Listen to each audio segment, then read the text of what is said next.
నల్గొండ పట్టణంలో ప్రతిష్టాత్మకంగా చేపట్టిన పాతబస్తీ హనుమాన్ ఏకశిల విగ్రహ ప్రాణ ప్రతిష్ఠ కార్యక్రమం ఆదివారం అంగరంగ వైభవంగా నిర్వహించారు. ఈ కార్యక్రమానికి ముఖ్య అతిథులుగా కేంద్ర సహాయ మంత్రి కిషన్ రెడ్డి, రాష్ట్ర రోడ్ల భవనాల మంత్రి కోమటిరెడ్డి వెంకటరెడ్డి, జిల్లా కలెక్టర్ హరిచందన పాల్గొని ప్రత్యేక పూజలు నిర్వహించి వేడుకల్లో పాల్గొన్నారు. గత 5 రోజులుగా నిర్వహించిన హనుమాన్ ప్రాణ ప్రతిష్ఠ వేడుకలు విజయవంతంగా నిర్వహించడం జరిగిందని, పట్టణ ప్రజలు దాతల సహకారంతో విగ్రహాన్ని ఏర్పాటు చేసుకోవడం సంతోషకరమని ఆలయ కమిటీ తెలిపింది.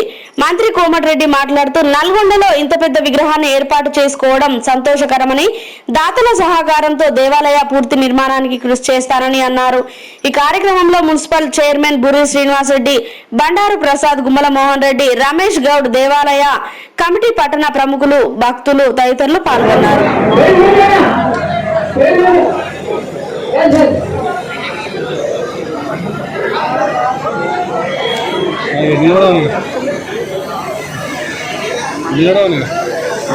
పరిశీలిస్తుంది ఎత్తేటైంది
అక్షయ్ కొంచెం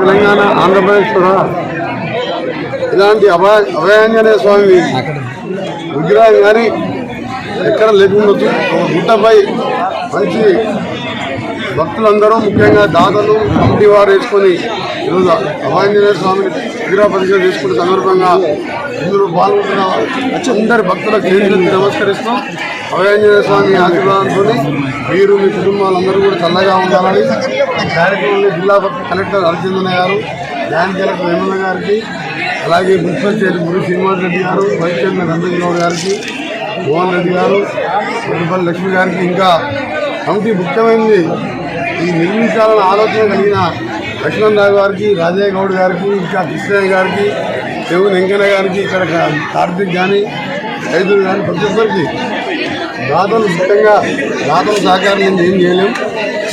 అందులో ఒక దాతగా నేను కూడా ఉన్నాను, విగ్రహ దాతగా ఉన్నాను. అందరూ అనుకుని చాలా మంచి గుడి కలుపుకున్నాం. ఇంకా చాలా కార్యక్రమాలు చేసి ఉన్నాయి. పైకి ఘాట్ రోడ్డుకి దాదాపు 40 లక్షల రూపాయలు, అందులో 15 లక్షలు మున్సిపల్ నిధులు, 20 లక్షలు ఎమ్మెల్యే నిధులకి ఘాట్ రోడ్ కూడా నిర్మించుకుంటున్నాం. ఇంకా కూడా అది కూడా ఒక సరిపోం అనిపిస్తుంది. అవతల మరొక అదనంగా 50 లక్షల రూపాయల నిధులతో రోడ్డు నిర్మాణం కార్యక్రమాలు బిల్ చేసుకుంటూ మరొక 20 లక్షల రూపాయలు నా సొంతంగా, ఎందుకంటే ఇది పూర్తి కావాలంటే చాలా ఖర్చు అవుతుంది. కాబట్టి నల్గొండ పట్టణంలో భక్తులందరూ కూడా మనిషికి 1 రూపాయలు, 10 రూపాయలు, 20 రూపాయలు సాయం చేయండి. ఇది రాబో కాలంలో మరో పుణ్యక్షేత్రంగా ఎక్కడ ఉన్నా వచ్చి ఈ మన ఆంజనేయ స్వామి నల్గొండ పట్టణం దర్శించే విధంగా అన్ని వసతులతో సంవత్సరంలో పూర్తి చేస్తామని, ముఖ్యంగా ఈరోజు పాల్గొన్న భక్తులకు మరొకసారి మీ అందరూ కూడా ఏ సమస్యలు లేకుండా మీ పిల్లల చదువులు కానీ మీ కుటుంబ సభ్యులు కానీ ఏ సమస్య లేక ముందు ఉండాలని, అలాగే కరోనా లాంటి మహమ్మారి లేకుండా ఆ స్వామివారిని ప్రార్థించుకుంటా తెలంగాణ, ఆంధ్రప్రదేశ్, దేశమంతా, ప్రపంచమంతా బాగుండాలని కోరుకుంటూ అందరికీ నమస్కారం.